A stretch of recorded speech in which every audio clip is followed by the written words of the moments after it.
آئے کیسی ہونی چاہیے ہیں بھائی. جب انسان کا دل نہیں کر رہا ہوتا نا عمل کرنے کو, تو پھر وہ چون و چرا بہت کرتے ہیں, کیوں کیوں کیوں, سوالات کی ایک طویل فہرست ہوتی ہے اس کے پاس. بھائی اللہ کہہ رہا ہے کر لو, ہر چیز کی لاجک کیوں پوچھ رہے ہو؟ کیا کس قسم کی گائے ہونی چاہیے؟ موسیٰ علیہ السلام نے بتایا اس قسم کی ہونی چاہیے. کلر کیسا ہونا چاہیے؟ اگلا سوال تھوڑی ایسا کلر ہونا چاہیے. اے موسیٰ اس طرح کے تو بہت سارے کلر ہوتے ہیں, ابھی بھی سمجھ میں نہیں آ رہا کیسا ہونا چاہیے. بڑی مشکل سے جا کے ذبح کیا گائے کو, تو ہر جگہ پریشان کیا. لیکن بہرحال بنی اسرائیل میں اچھے لوگ بھی تھے, ان کا بھی اللہ نے تذکرہ بیان کیا. آج کے رکوع میں اللہ تعالیٰ نے فرمایا الم تر الی الملأ من بنی اسرائیل من بعد موسیٰ. موسیٰ علیہ السلام کے بعد نا بنی اسرائیل میں کئی عرصے کے بعد جا کے بنی اسرائیل میں ایک پیغمبر پیدا ہوئے. ان پیغمبر نے حکم دیا اپنی قوم کو کہ فلاں قوم نے تم پہ ظلم کیا ہے, تمہیں تمہارے گھروں سے نکالا ہے. کئی واقعہ ہے یہ جس کی ہمیں پوری ڈیٹیل نہیں ملتی. تو اب تم اس قوم سے لڑو. اب کیا کرو؟ لڑائی کرو, جہاد کرو اور اپنا علاقہ اپنے قبضے میں واپس لو. نہیں, پیغمبر نے خود نہیں کہا, اس قوم نے کہا پیغمبر سے کہ دیکھیں ہمیں ہمارے فلاں ملک سے نکالا گیا, ہمارے اپنے بچھڑ گئے ہم سے, اس قوم نے ہم پہ ظلم کیا ہے. آپ اللہ سے پرمیشن لیں کہ اللہ ہمیں اس قوم سے لڑنے کی اجازت دیں. جہاد کرنا چاہتے ہیں ہم, تاکہ اس قوم سے لڑیں اور یہ علاقے ہمارے قبضے میں آ جائیں. وہاں بھی کوئی وظیفوں کا تذکرہ نہیں ملتا کہ بنی اسرائیل نے پیغمبر سے کہا ہو کہ ہمیں اس قوم نے ظلم کر کے چونکہ واپس نکال دیا ہے. اللہ سے پوچھیں کوئی ایسا وظیفہ پتہ چل جائے کہ یہ قوم یہ شہر چھوڑ کے نکل جائے اور ہم دوبارہ اس شہر میں آ کے آباد ہو جائیں. بنی اسرائیل میں اتنی سینس تھی کہ اس قوم سے لڑائی اور پھڈے کے بغیر ہم یہ علاقہ واپس بولو نہیں لے سکتے. سمجھتے ہو نا, اسباب اختیار کرنے پڑیں گے. تو نبی نے اپنی قوم سے یہ کہا کہ دیکھو تمہارے ماضی کے حالات ایسے ہیں جس سے پتہ چلتا ہے کہ اگر میں نے اللہ سے جہاد کی اجازت لے لی اور اللہ نے آرڈر دے دیا تو تم لڑو گے نہیں. پھر تم باتیں پھینکنے میں کیا ہو, بولو ماسٹر ہو. تو اس لیے چپ کر کے آرام سے تمیز سے ہنسی خوشی زندگی گزارو, کیونکہ حکم آ گیا نا, آرڈر, پھر فرض عین ہو جائے گا. ابھی تو ظلم کر کے تمہیں وہاں سے نکال دیا, دنیا میں نقصان ہوا ہے. اگر اللہ نے حکم دیا لڑو, پھر نہیں لڑے تو کس کا عذاب آئے گا؟ اللہ کا. تو چپ کر کے بیٹھے رہو, کیونکہ مجھے امید نہیں ہے کہ تم لڑو گے, تمہارے اندر وہ گٹس نہیں ہے. آج بھی ایسا ہے, بعض لوگ بڑے دعوے کرتے ہیں لیکن پتا ہوتا ہے کہ یہ پھینکنے کے عادی ہیں, جب پڑے گی نا نہیں کریں گے. یہ گدوں پہ بیٹھنے والا تھوڑی لڑ سکتا ہے. بہت سے لوگ جہاد کی باتیں کر رہے ہیں گدے پہ بیٹھ کے نا, ایئر کنڈیشن روم ہے, گدا لگا ہوا ہے مولٹی فارم کے, اس پہ اچھل بھی رہے ہیں اور چائے پی رہے ہیں اور کہہ رہے ہیں یار جہاد کیوں فرض نہیں ہوتا یار, جہاد ہونا چاہیے. جہاد اس طرح کے لوگ جہاد وہ کرتے ہیں جو پہاڑوں میں رہتے ہیں. آرمی میں جب ٹریننگ دی جاتی ہے تو آپ جا کے دیکھو نا, دنیا کی ہر آرمی میں, ہماری آرمی میں بھی. میرے دوست جو فوج میں ہیں, آفیسرز ہیں جو انفینٹری میں ہیں, کبھی میں فون کرتا ہوں نا کہاں ہے, کہنے جی سبی میں بیٹھا ہوا ہوں میں. کبھی گلگت کے پہاڑوں پہ ہوتے ہیں, کبھی برف میں ہوتے ہیں, کبھی کہاں ہوتے ہیں. مجھے بڑا ایک جذبہ ملتا ہے کہ یار کچھ بھی ہو ہمارے فوجی الحمدللہ ملک کی حفاظت تو کر رہے ہیں نا, اپنی ذمہ داری سے غافل نہیں ہے. پاکستان نیوی ہمارا جانا ہوا, ہم جب جہاز میں گئے الٹیاں لگ جاتی ہیں انسان. نیوی میں جتنے فوجی ہیں, جتنے بھرتی ہو کے آتے ہیں, سب الٹیاں برداشت کرتے ہیں. جب بھی آپ جہاز میں جاؤ گے نا, پانی کے جہاز میں, یہ جو جہاز ہوتے ہیں نا جو پبلک کو گھمانے کے لیے ہوتے ہیں, یہ بڑے وی آئی پی قسم کے, ایسے یہ بڑے پولے پولے جہاز ہوتے ہیں, ان میں کچھ نہیں ہوتا. جو جنگی جہاز ہوتے ہیں ان کی لائف بہت ٹف ہوتی ہے. تو نیوی میں جا کے دیکھو آپ, سمندر میں ایسے سر چکراتا ہے, ایسے الٹیاں. میں نے وہاں پھر فوجیوں سے انٹرویو لیے, ان میں آفیسرز بھی ہیں, کمیشن آفیسرز بھی ہیں. کہتے ہیں زیادہ الٹیاں لگتی ہیں تو پھر خشکی پہ لے جاتے ہیں, پھر واپس لے آتے ہیں. پھر الٹیاں لگتی ہیں, الٹیوں کی گولیاں کھاتے ہیں.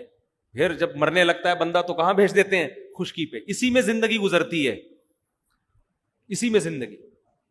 تو میں نے آ کے حدیثیں دیکھی, کیا نبی صلی اللہ علیہ وسلم نے سمندر کے جہاد کی کوئی فضیلت بیان کی ہے؟ کیا زبردست. حالانکہ ہمارے نبی نے کبھی سمندر پہ لڑائی نہیں لڑی, آپ کے دور میں کبھی نوبت نہیں آئی. مگر پیغمبر کا ویژن دیکھو، آپ کو پتا تھا کہ سمندر پہ لڑے بغیر میری امت دنیا میں اسلام غالب نہیں کر سکتی، میری امت کو سمندر میں لڑنا پڑے گا. اس لیے آپ صلی اللہ علیہ وسلم نے فرمایا، مجاہد کے بارے میں صحیح حدیث ہے کہ جو اللہ کی راہ میں سمندر میں لڑتا ہے اس کا سر چکراتا ہے، اللہ نے اس کے لیے دگنا اجر رکھا ہے. خشکی کے جہاد سے سمندر کا جہاد زیادہ افضل ہے، اور اس میں سر چکرانے کی الگ سے فضیلت ہے. اس سے گناہ جھڑتے ہیں، معاف ہوتے ہیں گناہ. کیونکہ سر جب چکراتا اور الٹیاں آتی ہیں نا تو بولنے میں اتنا نہیں ہوتا، جب آتی ہیں تو پتہ چلتا ہے انسان کی کنڈیشن کیا ہوتی ہے. تو اللہ تعالیٰ نے بنی اسرائیل کے جو تھے نا، ان پیغمبر نے کہا کہ تم باتیں کر رہے ہو لڑیں گے، لیکن تمہارے کام لڑنا بھڑنا بولو ہے نہیں. بیٹھو، میں اپنے الفاظ میں بیان کر رہا ہوں، آرام سے یہاں ہنسی خوشی زندگی گزارو، شادیوں کو فوکس کرو فی الحال، تم یہاں پیداوار بڑھاؤ. لیکن وہ قوم کہنے لگی، ما لنا الا نقاتل فی سبیل اللہ وقد اخرجنا من دیارنا وابنائنا، ہم سے ہمارے بیٹے چھین لیے گئے، گرفتار ہو گئے، قید ہو گئے، ہمیں ہمارے گھروں سے نکال دیا گیا. بھلا جہاد فرض ہوگا تو ہم کیوں نہیں لڑیں گے؟ لڑیں گے، آپ اللہ اس کے آرڈر تو لے کر آئے. وہ نبی نے اللہ سے دعا مانگی، اللہ نے وحی نازل کر دی کہ ٹھیک ہے، جہاد کی تیاری کرو اور جا کے اس قوم سے لڑو گے، اللہ تمہیں غلبہ دے گا. اب جس نے یہ جو ہمیں جو اسباق ملتے ہیں نا، وہ میں بیان کرتا ہوں، یہ سمجھنے کا ہے. پیغمبر نے اس قوم پہ امیر بنا دیا، کمانڈر بنا دیا طالوت علیہ السلام کو. کس کو امیر بنا دیا؟ حضرت، وہ غریب آدمی تھے، ان کو کمانڈر بنا دیا. اب جس نے نہیں کرنا ہوتا نا، وہ ہر بات میں منفی پہلو نکالتا ہے. قوم کہنے لگی یہ امیر بننے کے قابل نہیں. ارے جب تمہیں بنا دیا امیر، جو ہے جیسا ہے، ہر آدمی سے تھوڑی مشورہ لیا جائے گا.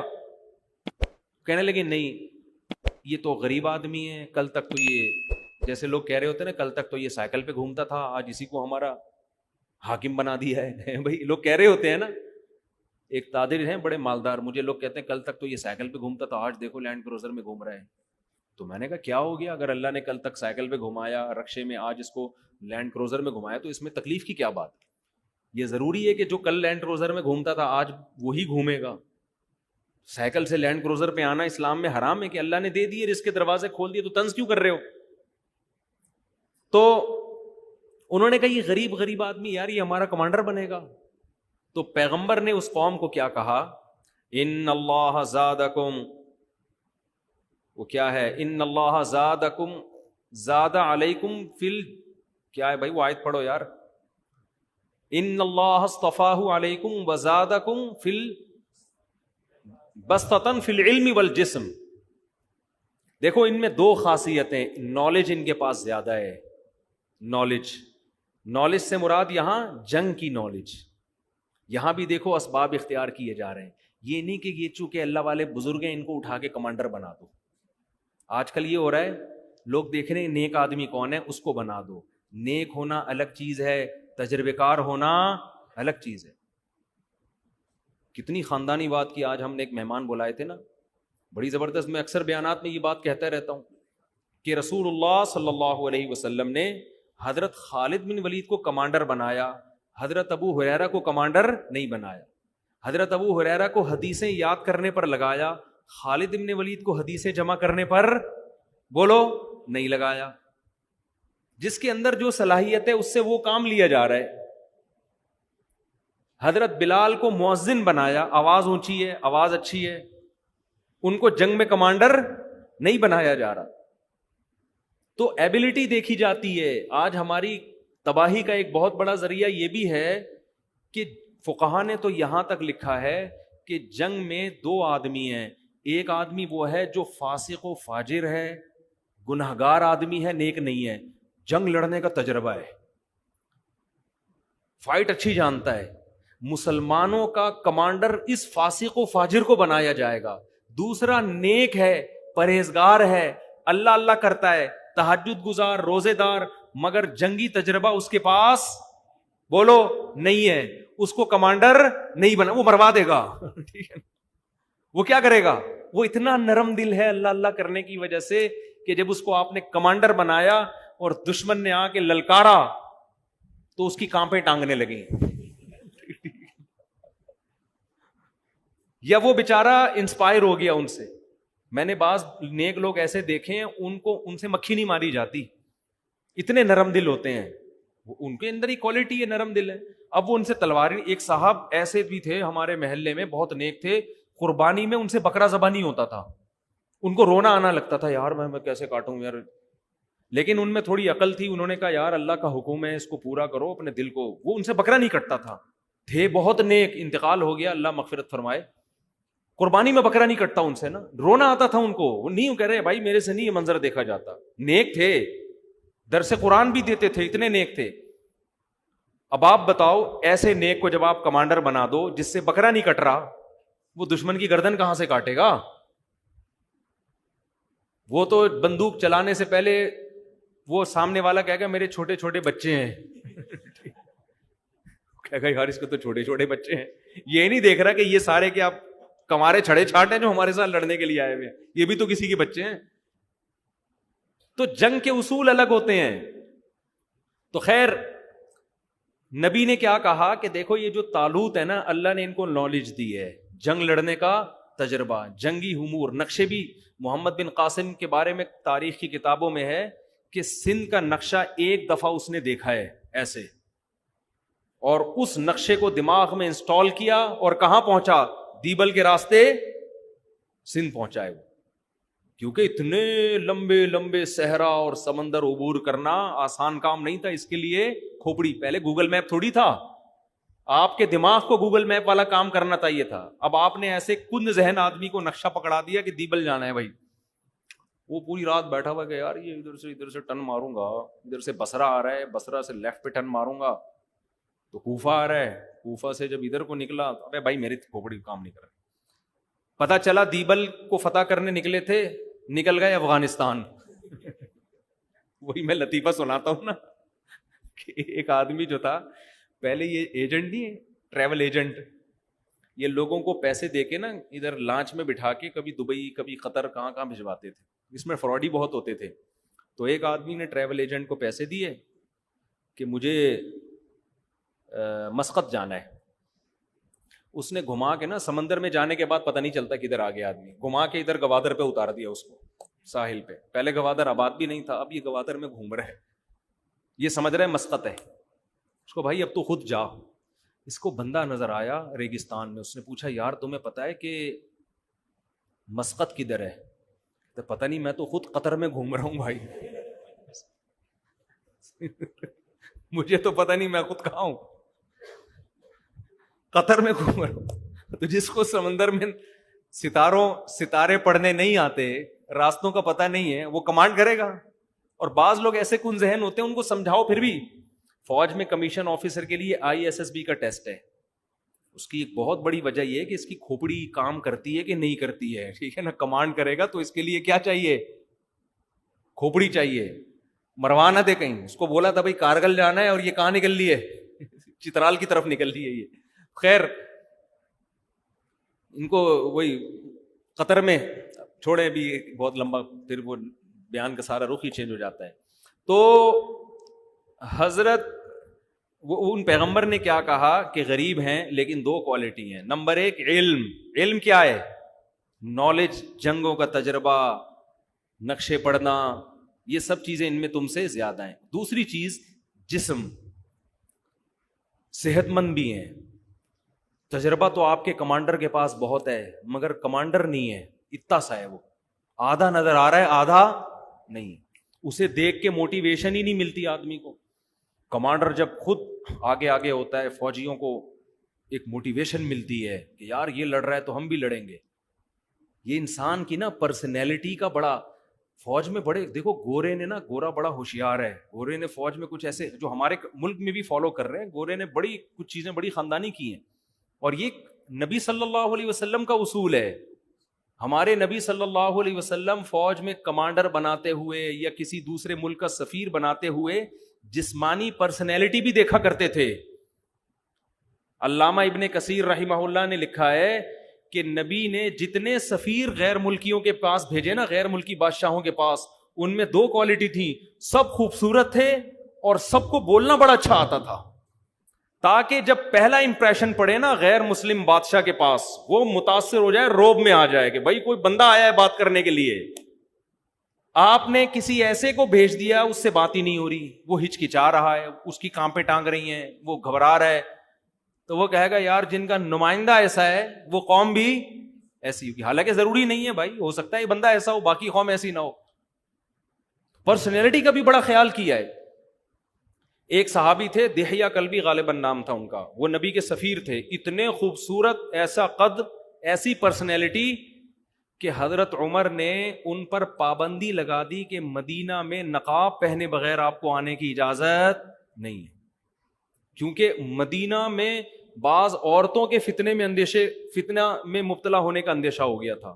ان کی جب عورتوں کی ان پہ نظر پڑتی نا، اس خطرہ تھا کہ فتنے میں نہ پڑ جائیں گے، ایسی پرسنالٹی تھی. تو جب وہ مدینہ میں آتے منہ ڈھانک کے آتے کرتے، اندازہ لگاؤ کیا جب یہ پرسنالٹی بادشاہوں کی آنکھوں میں آنکھیں ڈال کے بات کرتی ہوگی، بادشاہ بھی کہتے ہوں گے بھائی کوئی قوم ہے جس کا نمائندہ آیا ہے. تو اسی وجہ سے فوج میں کمیشن آفیسر کی پرسنالٹی بھی دیکھی جاتی ہے. میں جب برما گیا نا، وہاں میں فوجی آفیسرز تو بہت ہوتے ہیں، گھوم رہے ہوتے ہیں، میں ان سے ملا تو پھر ہمیں اپنے فوجی یاد آئے. یار ہمارے فوجی کیسے ماشاءاللہ لمبے تڑنگے چوڑے ہوتے ہیں نا، پاکستان آرمی میں تو دیکھا ہوگا آپ نے، اور وہ واگا بارڈر پہ دیکھ لو. تو یہ جب میں نے برما کے دیکھا نا، اتنے سے ساشے گھوم رہے تھے فوجیوں کے. تو جب آدمی کمپیئر کرتا ہے نا تو پھر اپنی فوج کی قدر ہوتی ہے. میں نے کہا یار ہمارے تو بڑے ایک قداور ہوتے ہیں، ایسی پرسنالٹی ہوتی ہے، ان کو تو دیکھ کے دل چاہ رہا ہے گرفتاری دے دو ان کو، بلکہ ان کو گرفتار کر لو. یہ فرق پڑتا ہے. تو خیر ان پیغمبر نے کیا کہا، زادکم بسطۃ فی العلم والجسم، اللہ نے ان کو جسامت بھی دی ہے، پرسنالٹی بھی دی ہے اور نالج بھی. تو پیسہ سب کچھ نہیں ہوتا. بہرحال جب گھنٹوں قوم کا بٹھا کے سمجھایا ہے تو قوم نے مان لیا کہ جی ہمارے امیر ہیں. اب کیا ہوا، تو جو طالوت علیہ السلام تھے انہوں نے جب فوج کو لے کے چلے ہیں تو چونکہ مجاہدین کی تعداد بہت تھوڑی تھی اور دشمن کی تعداد بہت زیادہ، تو اب اسباب کی دنیا میں فتح ہونے کا امکان نہیں تھا. ایسے موقع پہ لڑنا جائز نہیں ہے، لیکن اللہ نے چونکہ مدد کا وعدہ کیا تھا وحی کے ذریعے، تو لڑنا کیا ہو گیا تھا، فرض ہو گیا تھا. جب اللہ نے وعدہ کر لیا، جب اللہ اگر ایک کو بھی لاکھوں سے لڑوا دے تو جب اللہ حکم دے تو پھر تھوڑی دیکھا جائے گا کہ اسباب ہیں یا نہیں. نارملی شریعت نے حکم دیا ہے کہ اگر آپ کے پاس لڑنے کی طاقت نہیں ہے تو آپ لڑائی کا پنگا بولو نہ لیں. یہ جہاد نہیں ہے کہ ہے کچھ بھی نہیں اور پھٹ جاؤ، یہ کر دو وہ کر دو. یہ ہمیں نبی کی سیرت سے نہیں پتہ چلتا. تو پھر کیا ہوا ہے کہ جب وہ تو اب اسباب کی دنیا میں کمزور تھے، تو اب اللہ نے ان کو حکم دیا، حضرت طالوت کو کہا کہ میں آپ کی قوم کو آزماؤں گا، ان کو شدید پیاس لگے گی. جب اسباب نہیں ہے تو تقوی کی بیس پہ لڑیں گے نا اب تو اب میں ان کے تقوی کا امتحان لوں گا. شدید پیاس لگے گی لیکن دریا سے پانی پینے کی کسی کو اجازت نہیں سوائے ایک آدھ چلو کے. اگر پانی پی لیا تو اللہ ان سے ناراض ہو جائے گا، پھر ان کو فتح نہیں ملے گی. یہ اللہ کی طرف سے آزمائش تھی. قرآن کیا کہتا ہے، فَشَرِبُوا مِنْهُ إِلَّا قَلِيلًا مِّنْهُمْ، زیادہ تر نے پیا، تھوڑے سے لوگ تھے جنہوں نے نہیں پیا. ان میں حضرت داؤد علیہ السلام بھی تھے جن کو ابھی تک نبوت نہیں ملی تھی، ان کو ابھی نبوت ملی نہیں تھی. زیادہ تر نے پی لیا، تھوڑے سے لوگوں نے نہیں پیا. تو اب اللہ کی مدد تو ہٹ گئی نا، لیکن ان تھوڑوں سو کے ساتھ اللہ کی مدد. مقابلہ کے لیے فوجیں سامنے آ کے کھڑی ہوئی ہیں، اتنی بڑی فوجیں، اور ان کا کمانڈر تھا، اس کا نام تھا جالوت. ادھر مسلمانوں کا کمانڈر کا نام تھا طالوت، ان کے کمانڈر کا نام تھا جالوت. تو جنہوں نے پانی پیا تھا نا، انہوں نے اتنا بڑا لشکر دیکھ کے اپنے کمانڈر سے کہا، لا طاقت لنا اليوم بجالوت وجنودی، جالوت اور اس کے لشکر سے لڑنے کی ہم میں طاقت نہیں ہو سکتا. بھائی ہمتیں پست. آپ کو پتہ ہے کسی فوج کی ہمت لڑائی سے پہلے پست ہو جائے وہ پاورفل ہونے کے باوجود بھی فتح نہیں. ہمارے حضرت نے یہاں لکھا ہے کہ دیکھو اس سے پتہ چلتا ہے کہ جو اللہ کی راہ میں لڑنے والے لوگ ہیں نا ان کے لیے گناہ کرنا بہت خطرناک ہے. گناہ کرنے سے ہمتیں کیا ہو جائیں گی؟ پست. گناہ کرنے سے پھر لڑائی کی موٹیویشن نہیں ملتی آپ کو. پھر یا تو آپ کے پاس پاور اتنی ہو کہ آپ کو پتہ ہے یہ تھوڑے سے لوگ ہیں اڑا دوں گا میں ان کو. برابر برابر کبھی مقابلہ ہوگا نا. اگر مسلمان گناہ کر رہا ہے, آپ کی فوج میں مجاہدین میں گناہ کرنے والے لوگ ہیں, آپ کی ہمتیں پست ہو جائیں گی. یہی ہوا اس قوم کے ساتھ. ان کی ہمتیں کیا ہو گئیں؟ پست. جنہوں نے پانی پیا تھا. جنہوں نے نہیں پیا تھا ان کی ہمتیں پست نہیں ہوئی. وہ اپنی قوم کو سمجھا رہے ہیں کم من فئۃ قلیلۃ. دیکھو بہت دفعہ ہسٹری اٹھا کے دیکھو ایسا ہوا ہے, بہت تھوڑی اور کمزور جماعتوں نے بڑی بڑی طاقتور جماعتوں کو اللہ کے حکم سے شکست دی ہے. جب ہم اللہ کے حکم پہ آئے ہیں تو اللہ ہمیں رسوا نہیں کرے گا, اللہ ہمیں فتح دے گا. تو قرآن کہتا ہے پھر جب لڑائی شروع ہوئی ہے نا تو اتنا بڑا یہ تو بھاگ گئے پتلی گلی سے. یہ جنہوں نے پانی پیا تھا نا ان کی ہمتیں پست اور یہ پتلی گلی سے نکل گئے. اب جو تھوڑے سے لوگ بچے ہیں ان کی آزمائش ڈبل ہو گئی کہ نہیں ہو گئی؟ تو اور آزمائش ہے بھائی. آپ کے اپنے لوگ بھاگ گئے, ان کو تو اللہ نے کیا سزا دی ہوگی اس کا قرآن میں تذکرہ نہیں ہے. حدیث قرآن میں تو یہ پتا چلتا ہے کہ جو میدان جنگ سے بھاگتا ہے تو بہت بڑا عذاب ہے اس کے لیے قیامت کے دن. اس پر اللہ کا غضب ہے, اس پر اللہ کی لعنت ہے, کیونکہ وہ خود نہیں بھاگ رہا, وہ دوسروں کا جذبہ بھی خراب کر رہا ہے. وہ اتنا بڑا جرم ہے میدان جنگ سے بھاگنا, جو اکبر الکبائر